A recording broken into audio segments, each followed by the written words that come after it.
Bonjour à tous et à toutes, on se retrouve aujourd'hui pour une toute nouvelle vidéo. Cette fois c'est une interview d'un caster en tout cas. Cette fois nous sommes en compagnie de Sacha alias Pyro. Comment vas-tu Anthony? Bon, ça va très bien, voilà. On va te poser quelques questions un peu tranquille. Et on va voir en tout cas ce que tu vas nous dire sur ta carrière depuis le début qui s'est passé depuis quelques années et jusqu'à maintenant, jusqu'à présent, et pourquoi pas nous dire un peu plus sur ton avenir. Donc petite présentation, prénom, âge, pseudonyme, sur quelle plateforme et jeu travailles-tu, avec qui travailles-tu également et depuis quand? Alors je m'appelle Sacha alias Pyro, j'ai 20 ans, ça fait maintenant on va dire à peu près 5 ans dans quelques jours que je travaille sur la scène e-sport en tant que commentateur. De base à échelle amateur et maintenant à échelle un peu plus professionnelle. Je travaille également un petit peu à la télévision maintenant parce que j'ai une émission sur la chaîne ES1, donc qui est une émission qui traite de l'actualité des FPS sur une chaîne de télé e-sport. Et donc voilà, je commente principalement du Call of Duty, un petit peu d'autres jeux, mais voilà, on va dire que c'est mon jeu de prédilection, tout simplement. Ok, d'accord, donc Call of Duty en particulier. Est-ce que justement, voilà, je sais qu'on peut te retrouver chaque soir, comme tu le disais, sur ES1 TV, il me semble, sur une petite qui risque de grandir en tout cas émission sur l'e-sport. Il y a aussi où on peut te retrouver sur ta chaîne Twitch. J'ai eu écho que tu montais. Récent. Effectivement, c'est tout récent. Voilà, j'ai décidé un petit peu de, on va dire, étant donné que j'ai fait le choix d'arrêter mes études l'année dernière, après l'obtention de ma licence et de mon bachelor, pour me consacrer uniquement à ma carrière professionnelle dans le jeu vidéo. J'ai pas mal d'events, mais quand en semaine il n'y a pas d'events, bah en l'occurrence c'est vrai que ça te donne pas mal de temps libre, et je pense que le mieux pour occuper son temps libre quand on est dans le jeu vidéo, c'est de faire du stream. Et en l'occurrence, voilà, j'avais essayé ça il y a un an, j'avais eu un petit manque de motivation qui m'avait fait arrêter. Et finalement là, voilà, cette année, je suis très déterminé à revenir, et donc j'ai remonté ma chaîne Twitch, etc.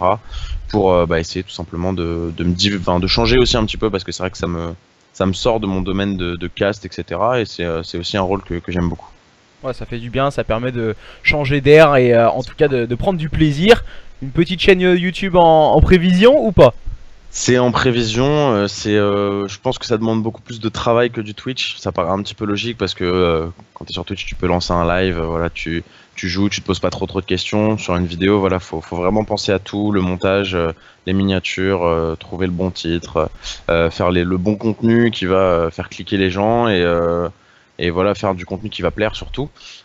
C'est beaucoup moins facile et c'est beaucoup plus de travail, mais dans l'objectif, voilà, ça fait partie de mes objectifs, c'est de monter cette chaîne YouTube avec un petit peu de tout, que ce soit du gaming, donc des gameplays, peut-être aussi des extraits de cast d'events, ou aussi un petit peu des vlogs pour faire par exemple des coulisses de tournage ou autre, parce que je sais que c'est quelque chose qui pourrait, je pense, intéresser la communauté. Ouais, c'est vrai que de connaître un peu l'envers du décor, on va dire, avec beaucoup de personnes comme toi, on a Maxi, BRK, voilà, où vous faites vraiment découvrir sur Instagram, il me semble, beaucoup de photos et même de petites vidéos assez sympathiques. Voilà, on va passer sur une deuxième partie, un peu ton passé. Tes débuts dans l'e-sport, comment ça s'est passé? Les meilleurs moments de cast que tu aies eu, que ce soit dans certains événements, ton meilleur événement en tout cas, type CWL ou même GA où tu as participé, mais aussi les meilleurs moments, les délires avec les autres casters où tu as vraiment rigolé et tu t'es éclaté avec eux. Alors, mes débuts dans le cast, ça remonte à 5 ans, donc j'avais à peine 14 ans. Si je dis pas de bêtises, 14-15 ans. Et ça a commencé un petit peu là où j'en suis toujours, c'est-à-dire que j'ai commencé à la FCO, donc qui est devenue aujourd'hui SFCO, avec qui je travaille toujours et que je salue s'il regarde cette vidéo bien sûr. Donc en gros j'ai commencé là-bas tout simplement, moi en tant que joueur j'ai fait ma première LAN, c'était en juillet 2013, donc c'était voilà, il y a à peu près 5 ans. Et voilà, je me suis vite rendu compte que j'avais pas forcément le niveau ni le temps forcément pour être joueur. Je trouvais que le cast était un bon compromis parce que c'est quelque chose qui me permettait d'être présent les week-ends sans forcément trop être présent la semaine, donc sur les events, et au final c'est un rôle qui m'a bien plu, donc j'ai commencé comme ça, j'ai fait une LAN, deux LAN comme ça, des petites LAN de base pour au final me faire entre guillemets ma place en tant que commentateur sur la scène Call of Duty en France. Et aujourd'hui, aujourd'hui j'en suis à cast des events un petit peu plus renommés, etc. Même si c'est vrai qu'à l'époque, il y avait quand on faisait des LAN, les SFCO, etc. C'est vrai que maintenant, c'est c'est un petit peu plus compliqué de faire des LAN plus 18 avec les impératifs qu'a posé Activision, mais en l'occurrence, c'est vrai qu'à l'époque, c'était un petit peu le rendez-vous où tu retrouvais en France toutes les équipes européennes et tous les gros joueurs. Donc c'est vrai que c'était mes premiers gros events et c'était vraiment un kiff. Je pense que mon meilleur event à commenter, ça reste de loin le SWC 2016 au Zénith de Paris. Je pense que c'est une expérience unique. Clairement, voilà, il y a 2-3 000 personnes devant toi. Ton but c'est de faire vibrer la foule. Moi j'adore ça, donc je pense que j'ai passé probablement un des meilleurs week-ends de toute ma carrière là-bas. Mais je retiens aussi J'adore les événements où en fait il y a du public. Donc toutes les Gamers Assembly que j'ai pu faire, parce que j'en ai fait 3. Tous les events comme ça, voilà. Je pense que c'était mes plus gros events, en tout cas les events que j'ai préféré faire. Et mes délires, en fait, le problème c'est que ça se compte pas. Il y en a tellement en 5 ans, mais je pense que la majorité des délires que j'ai eu et des fous rires que j'ai eu, c'est sûrement avec Dims parce que on est un duo qui je trouve se complète très bien. On s'entend très bien. Ça fait longtemps qu'on se connaît. Et je t'avoue on a pas mal rigolé. Même pendant les casts, on a beaucoup rigolé. C'est clair, avec Teams, on a même nous on rigolait bien à vous voir rigoler. C'est vraiment quelque chose en tout cas de vous voir commenter tous les deux. Allez, les plus belles rencontres dans l'e-sport qui ont pu te faire grandir en tant qu'homme, mais aussi en tant que caster pour justement évoluer. Ça par contre voilà, c'est une question assez spéciale et qui peut être en tout cas juste pour toi en fait. C'est une très bonne question, je trouve. C'est bien de la poser. Je pense que inévitablement, toute la famille SFCO entre guillemets. Donc, je pense à Thierry, Karina, Maël, mais aussi Jérém. Voilà, c'est des gens qui déjà professionnellement parlant m'ont permis clairement d'en être là où j'en suis aujourd'hui. Donc, je les remercie du fond du cœur et c'est des gens que je porte dans mon cœur bien sûr et que je considère comme des gens de ma famille aujourd'hui. Des gens qui m'ont fait grandir, je pense que hors e-sport, il y a peut-être aussi mon père qui m'a toujours beaucoup conseillé sur tous les choix à faire dans ma carrière. Voilà, globalement, il y a énormément de rencontres que j'ai fait dans l'e-sport qui qui m'ont permis de gravir entre guillemets les échelons à mon échelle. Mais si je devais vraiment citer des personnes, ce serait principalement pour moi les gens qui travaillent chez SFC aujourd'hui. Parce que c'est là que j'ai fait mes débuts et c'est avec eux que j'ai progressé, c'est avec eux que je me suis entraîné, que j'ai travaillé. Et je pense que c'est comme ça que ça m'a permis d'en être là où j'en suis.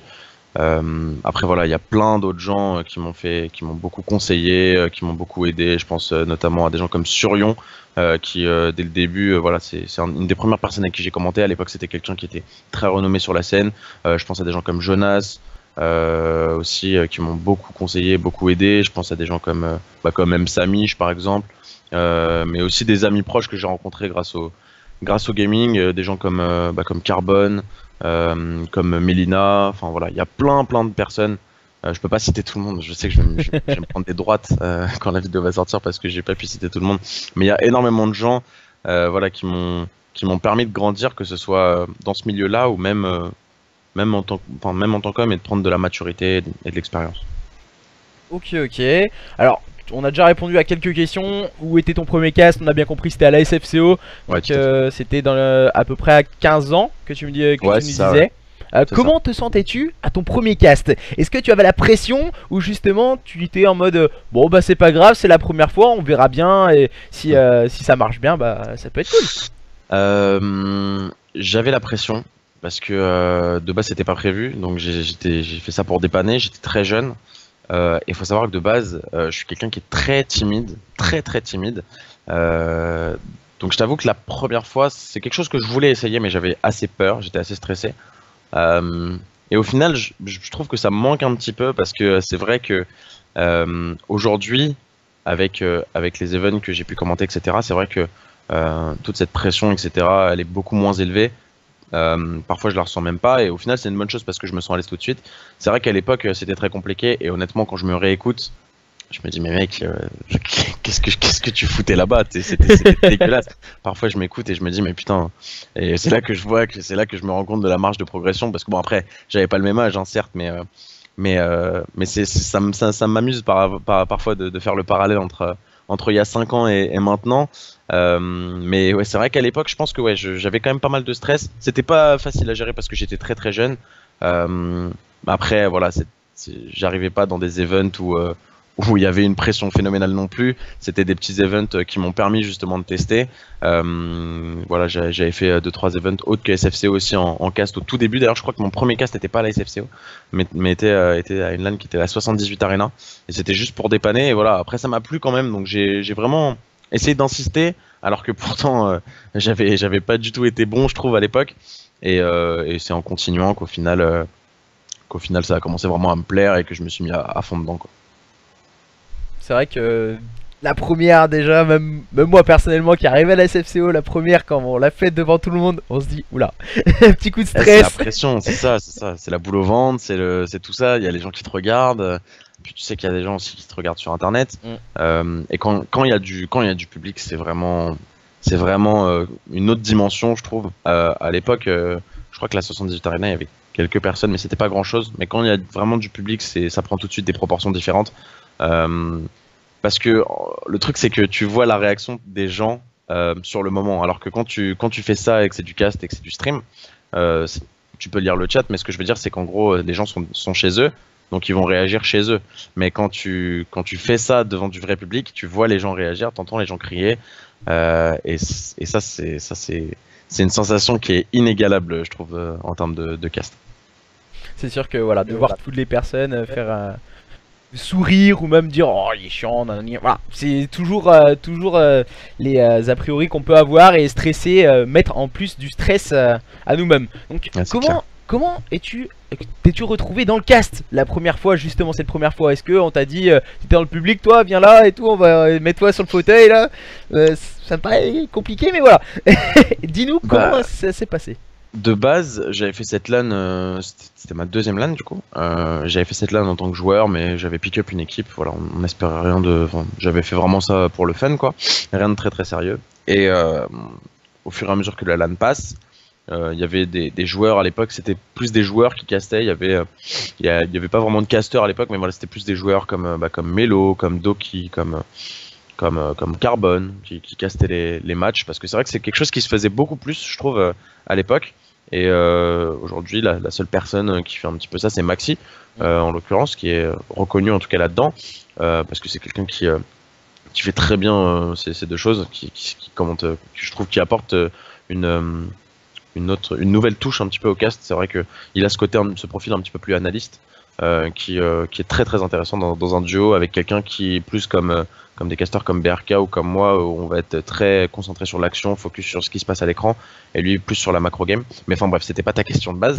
Euh, En gros, voilà, c'était plus des joueurs qui castaient, et au fur et à mesure que les matchs passaient, bah forcément les joueurs qui castaient se retrouvaient à tous jouer parce que c'était les gros matchs, et donc ils voulaient mettre les gros joueurs en cast, mais au final, au bout d'un moment, c'était plus possible. Et donc, bah, j'ai vu qu'il y avait, je me rappelle très bien, c'était un premier match, c'était Émotion qui s'est retrouvé tout seul à cast un match.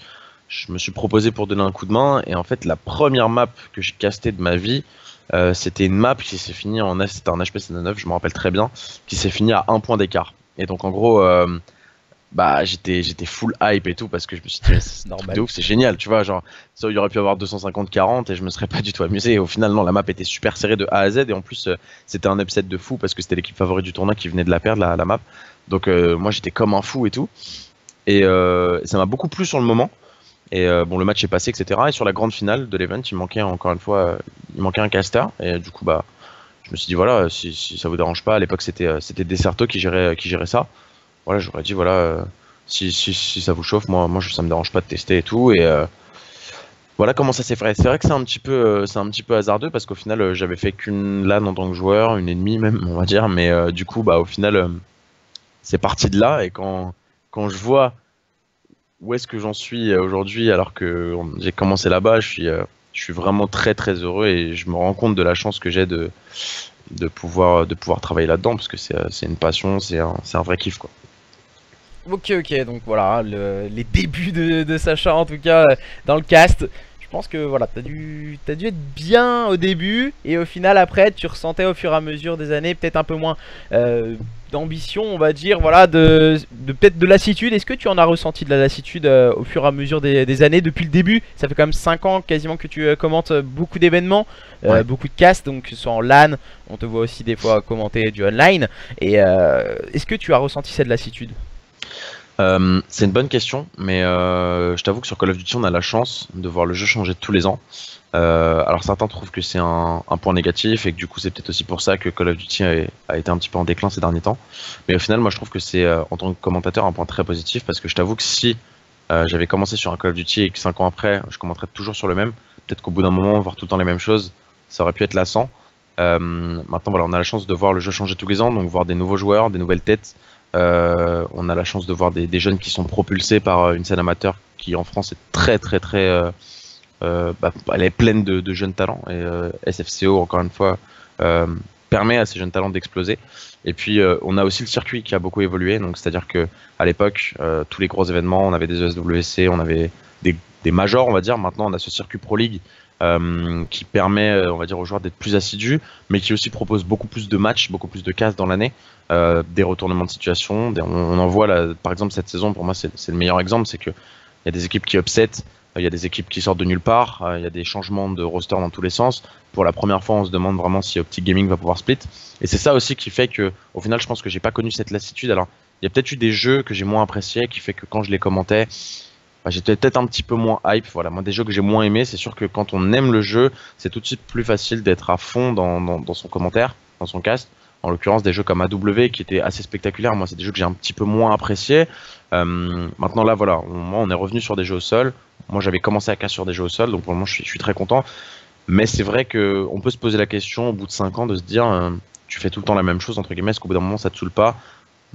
En soi, je pense que quand on est passionné, on n'est pas saoulé. Et j'ai la chance d'être passionné, donc pour le moment, tout va bien.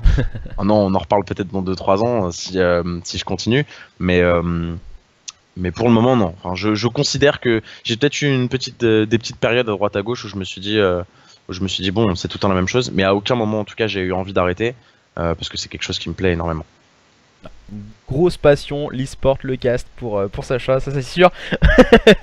Alors, dans le futur, quels sont tes projets à venir autour bien sûr du cast, CWL, SFCO, aussi les plateaux télé avec Frag sur ES1 TV, pardon.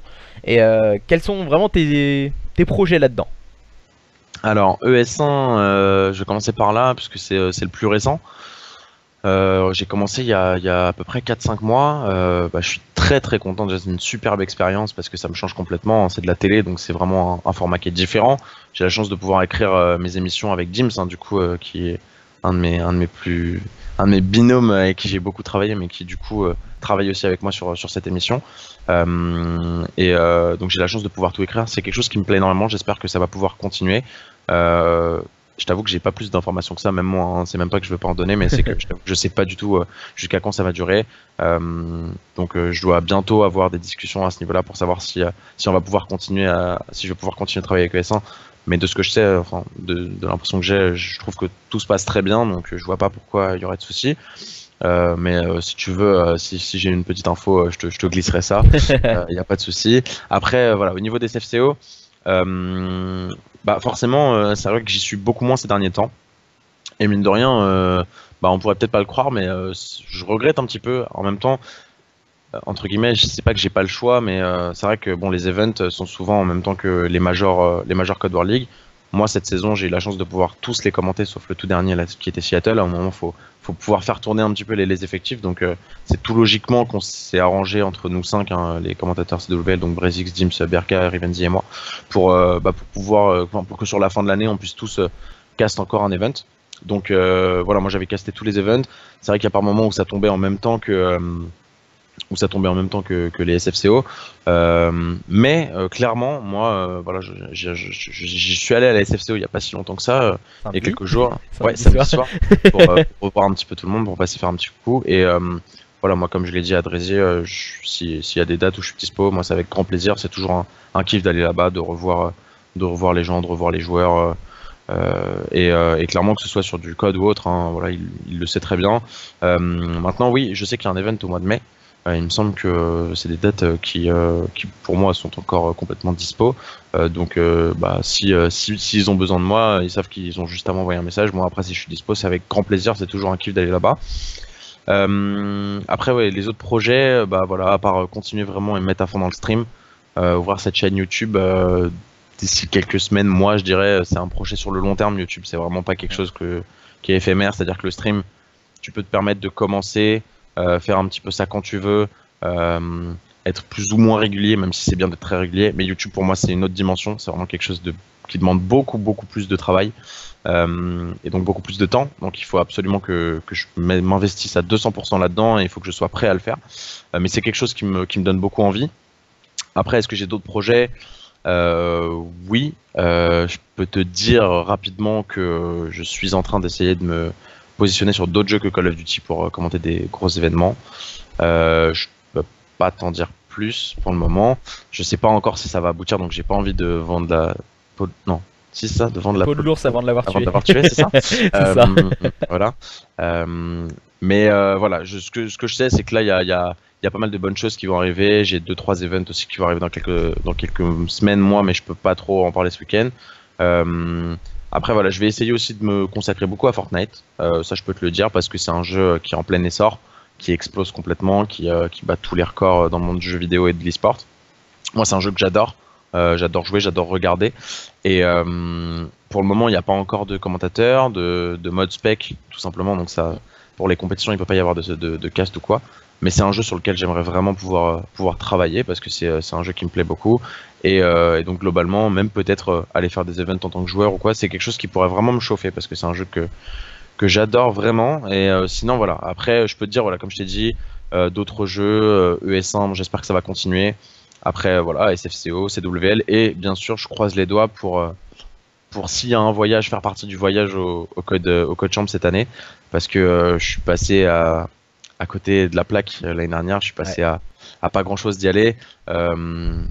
J'ai pas de regrets, mais enfin, il n'y a pas de regrets, mais un peu.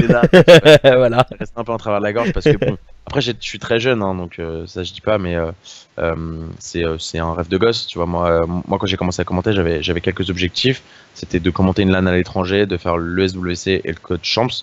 Mais c'était des rêves, tu vois, c'était des objectifs que je pensais jamais remplir et j'ai réussi à faire le SWC. Il en reste 2 à faire, c'est une LAN à l'étranger et le Code Champs. Ça pourrait faire 2 en 1, donc ce serait parfait. Maintenant, voilà, je sais pas s'il y aura, si les casters sont sur place ou pas, ou si ce sera en duplex. Même si c'est en duplex, hein, ce sera toujours bien sûr un honneur et un plaisir de pouvoir commenter ce genre d'événement. Mais je t'avoue que voilà, si par chance il y a des casters qui se déplacent là-bas et que j'en fais partie, ce serait la consécration pour moi entre guillemets de pouvoir aller là-bas. Je pense que j'ai fait à peu près le tour de mes projets et de mon futur proche entre guillemets.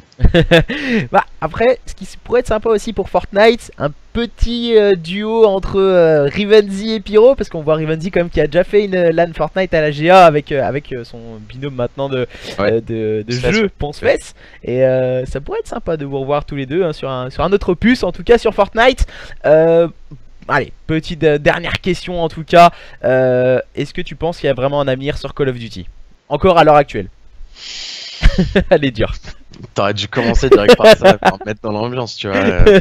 Là-dessus. Écoute, honnêtement, je pense que oui. Alors, le truc, c'est que ça va beaucoup dépendre du prochain jeu. On a quelques leaks, quelques trucs qui sortent sur Black Ops 4. Voilà, quand on regarde les jeux Black Ops en compétition, BO1, BO2, BO3, il y avait beaucoup de hype. C'est sur la milieu de saison, fin de saison BO3 que ça a commencé à redescendre un petit peu, avec les départs des joueurs phares de la scène, etc., comme Gotha, Broken, etc. Pour moi, c'est possible. Je trouve que c'est dommage qu'en fait on n'ait pas les formats qu'on a actuellement sur les opus d'avant. Je trouve que le format Code War League est très bien. Il y a peut-être 2-3 petites imperfections, mais ça reste mon avis perso. Je pense des GBVP, les trucs comme ça, c'est pas forcément des choses nécessaires. Mais là, voilà, on voit qu'ils essayent de faire le maximum pour que le plus de matchs possible soient joués en LAN. C'est déjà une très bonne chose. Il y a encore quelques matchs très importants qui se jouent en online et ça c'est dommage, mais après c'est des coûts énormes hein, de faire jouer des équipes entières en LAN tout ensemble. Pour moi, oui, il y a encore de l'avenir. Sinon, je pense que je serais descendu du bateau depuis un petit moment pour être honnête. Moi, j'y crois. Je pense que ça va beaucoup dépendre du prochain jeu. Voilà, on aura la réponse bientôt parce qu'il y a les trailers qui vont sortir, etc. Mais surtout au mois d'octobre, quand Black Ops 4 va sortir.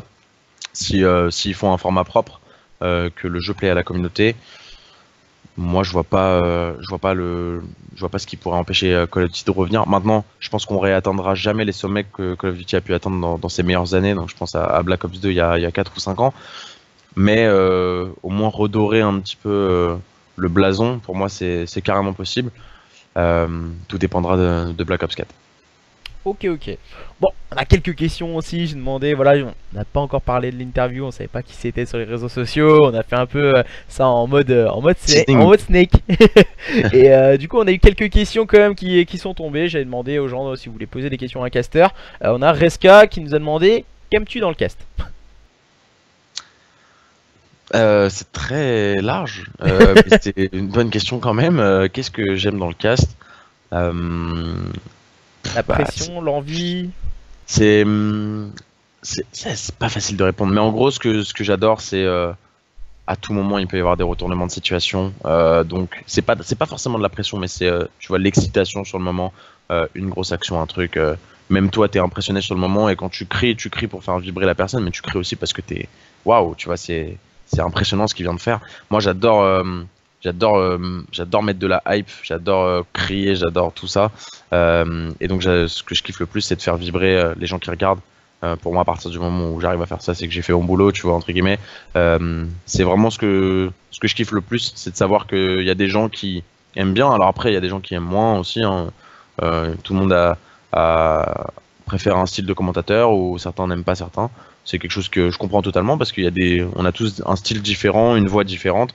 Donc ça dépend vraiment des gens. Maintenant, moi, ce que je kiffe le plus, c'est vraiment de faire vibrer les gens qui regardent. Et l'exemple typique, c'est comme je te disais, quand il y a du public, c'est juste une sensation géniale. Mais ce que j'adore aussi, c'est que moi, j'ai beaucoup regardé de sport. J'ai toujours été un grand fan de sport toute ma vie, tout simplement. Et ça me fait penser tout simplement aux commentateurs sportifs. Tu vois, quand je regarde des matchs de foot et que toi, tu vibres.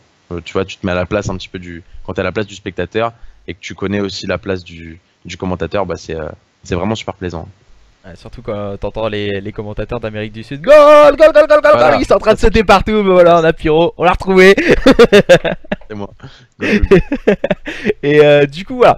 Petite question aussi de la part de Genox, qui est un autre caster aussi en Ouais. amateur, voilà, en online, ouais, qui j'ai eu l'occasion de commenter de temps en temps. Je sais Comment les gens en IRL, donc hors e-sport, réagissent-ils ou perçoivent quand tu leur parles de ta passion, le cast? Comment ils peuvent, des personnes hors e-sport hein, qui ne sont pas du tout dans les jeux vidéo ou autres, comment ils perçoivent tout ceci? Déjà, moi j'ai la chance d'être soutenu par tous les gens qui m'entourent. Je parle des gens IRL, hein, comme tu le dis, donc que ce soit mes parents, que ce soit mes amis, ma copine, voilà, c'est des gens qui respectent complètement ce métier, même si c'est vrai que, comme tu le dis, c'est quelque chose qui, quand on l'entend la première fois, peut susciter l'interrogation. Tu vois, moi c'est vrai que quand je rencontre des gens, parce qu'on rencontre tous des gens dans la vie, et que je dois me présenter. Moi, j'ai pas peur de la réaction des gens, mais je sais jamais déjà trop comment introduire le truc parce que c'est compliqué de faire comprendre à quelqu'un que ton métier c'est être commentateur de jeux vidéo. Euh, mais au final, quand tu expliques bien les choses, quand tu montres que ça a vraiment un avenir, que c'est un vrai milieu avec beaucoup de gens qui travaillent là-dedans, qui font la même chose que nous, etc. Et que tu fais le comparatif au sport, souvent les gens voilà, ça les éclaire un petit peu, tu vois. Je trouve que faire le comparatif avec le sport, c'est le mieux. Euh, quand tu regardes les sommes, les cash prizes, les trucs, tu te dis que c'est carrément comparable au sport au final. Tu vois, quand tu vois des events sur Dota avec des cash prizes de 20 millions de dollars et tout, c'est des sommes astronomiques. Au final, moi, quand je le dis, j'ai toujours un petit pas peur, mais je veux dire, je m'attends toujours à la réaction et souvent la réaction des gens, bah, elle est plutôt positive. et les gens trouvent ça cool, et c'est vrai que c'est un petit peu inédit, tu vois. Tu rencontres rarement tous les jours quelqu'un qui commande des jeux vidéo ou qui vit du jeu vidéo tout simplement. Mais globalement, dans mon entourage et les gens IRL, c'est vrai que c'est des gens qui pas je dirais pas qu'ils l'acceptent parce que je leur demande pas forcément de l'accepter, mais qui trouvent ça cool en tout cas et qui trouvent ça même très très bien. Et tous mes potes, mes parents, ma famille, etc. M'encouragent vraiment là-dedans et me soutiennent à 200%. C'est toujours intéressant d'avoir le soutien de sa famille et de ses proches, Très surtout important. pour le cast ou même pour les jeux vidéo ou autres. Toujours Exact. avoir le soutien de ses proches pour nous permettre d'avancer. Et allez, on va terminer sur une dernière question. Est-ce qu'on peut vivre du cast en France à l'heure actuelle pour toi? En vis-tu ou tu as quelque chose à côté Tu parles sur Call of Duty sur ou Call tu of parles Duty? du cast en général? Du cast en général ou sur Call of Duty? Euh, hmm. Alors, pour être honnête, moi je te répondrais oui. Parce que, en gros, le cast amène plein d'autres choses. Je vais prendre l'exemple de BRK ou même de moi, tu vois. C'est le fait qu'on commente ces compétitions qui a amené, j'imagine hein, en tout cas, Julien sur AB1 avec l'émission eSport Zone, moi sur ES1 avec Frag.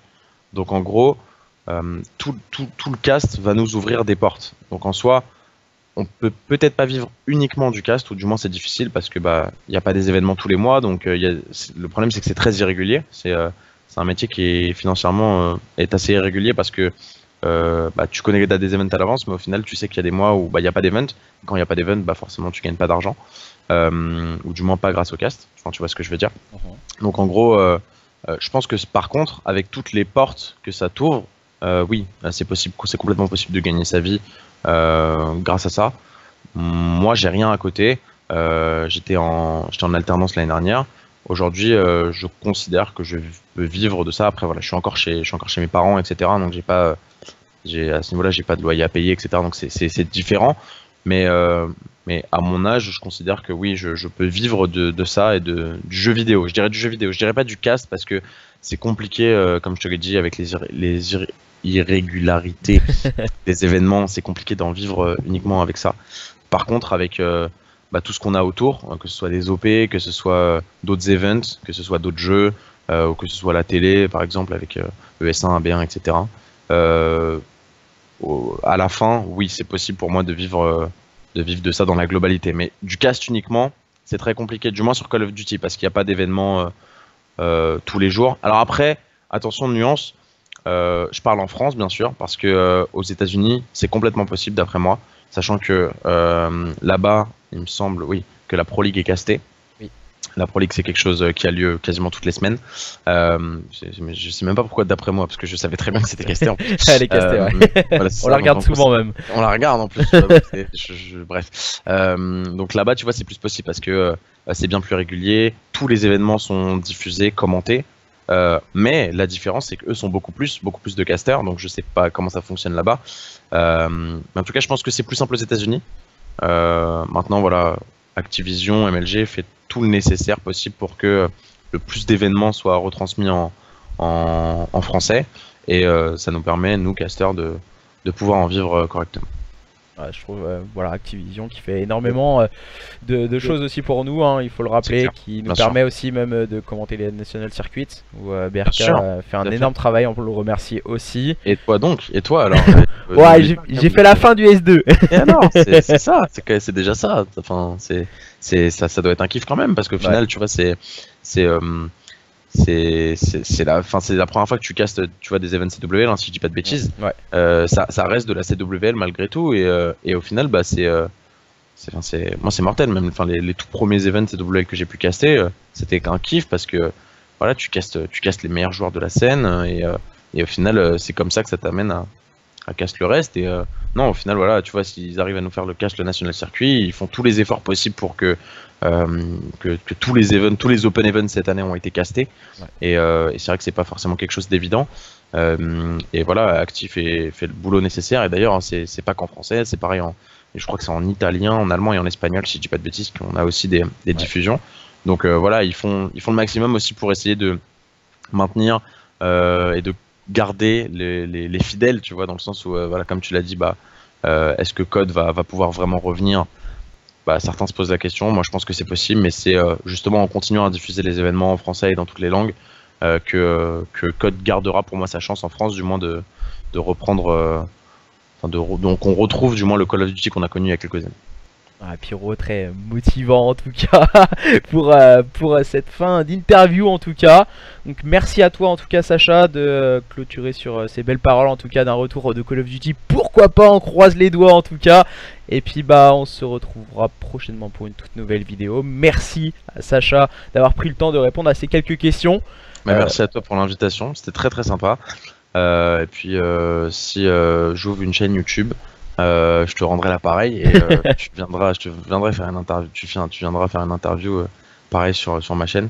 Mais c'est vrai que c'est très intéressant moi j'adore ces moments-là parce que c'est, tu vois, c'est ce que je te disais en off juste avant. Tu m'avais envoyé les questions, je les ai lues rapidement, mais je les ai pas préparées parce que pour moi c'est des questions où tu dois répondre. Bah franchement, tu vois, c'est des réponses sincères, ça sert à rien de préparer ces trucs. Si j'avais été comme ça et que j'aurais fait, alors oui, donc là j'ai écrit qu'en fait ceci, c'est pas intéressant, tu vois. Le but c'est d'avoir des réponses franches, et donc je te remercie beaucoup pour cette interview parce que c'est ce genre d'interview que j'adore. Clairement. Merci à toi Sacha, et puis bah je vais te laisser passer une bonne soirée, peut-être un petit stream dans la soirée, et puis bah... bah allez, à la prochaine. Salut.